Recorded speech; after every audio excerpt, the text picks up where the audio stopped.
The lineup, Businesses Under Attack, Volume 1.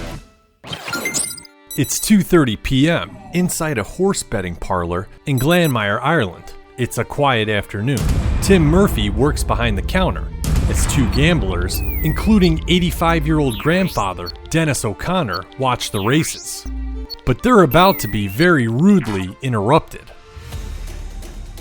Three armed assailants bust through the door and demand money.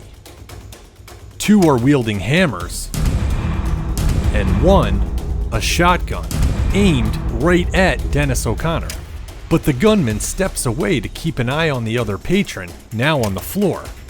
A lucky break for O'Connor, who, instead of making a run for it, decides to step in and help even the odds for the worker, who is at a significant disadvantage of 2 hammers to none.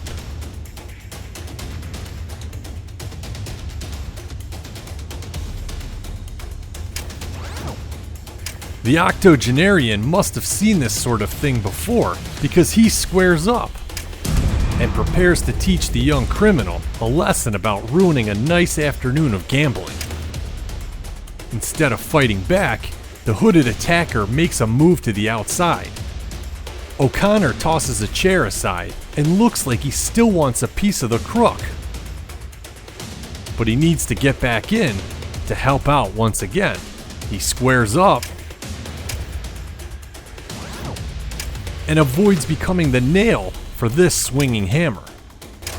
Then goes from defense to offense with one final kick in the rear as he chases the criminals out the door and makes his way to the winner's circle after a job well done.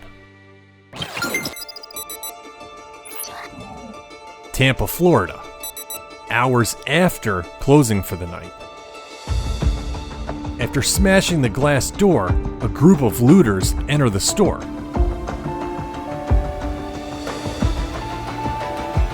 And they won't be alone.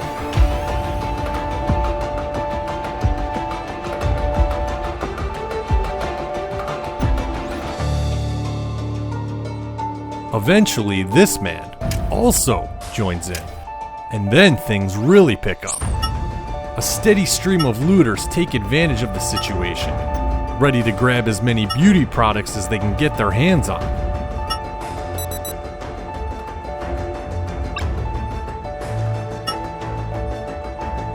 One woman even brings her own bag to make the most of the situation.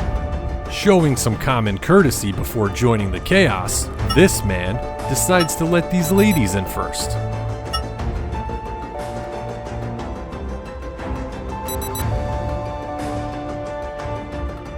With no sign of police presence, more and more looters enter the store. Before they were finished, investigators said the looters made off with $30,000 in wigs and beauty supplies.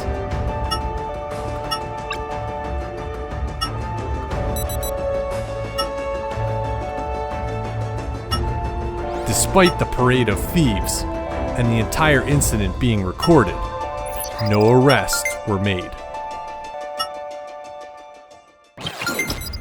This is Chucky's convenience store in Doña Ana, New Mexico. This is 43-year-old Eli Garcia Silva, and he doesn't look happy. For no apparent reason, he begins pelting the cashier with items. The cashier fires one item in Silva's direction and then gets out of the situation. But not so lucky are this display, this rack of snacks, this display of cakes and cookies, and this lottery ticket machine.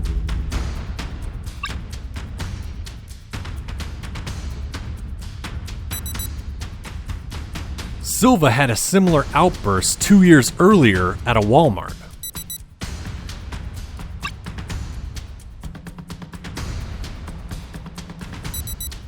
And it looks like he hasn't gotten all of his frustration out of his system yet.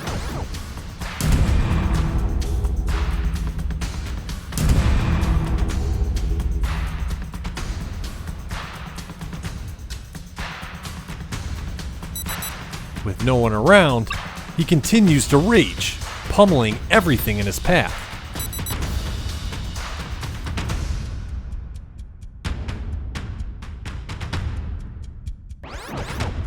When it finally seems like he's out of things to destroy, he's back.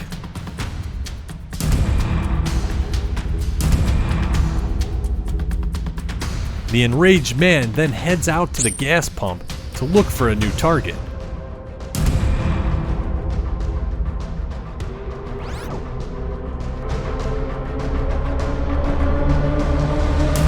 He grabs the driver filling up his car and throws him to the ground before a group of onlookers finally step in and chase him down.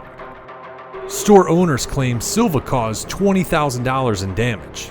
Once police arrive, Silva was hit with multiple charges: criminal damage to property and aggravated battery. Though the cashier in the last clip did the smart thing and got out of the store, the cashier at this Jimmy John's took a much different approach when confronted with danger.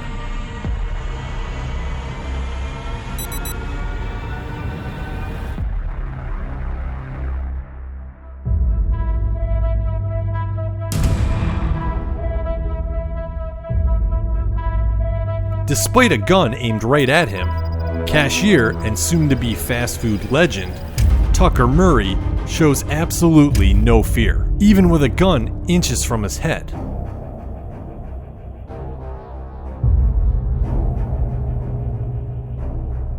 After dutifully emptying the register, Murray even offers the stick-up artist the cash drawer, with the same dead-behind-the-eyes look of a man who's really had enough.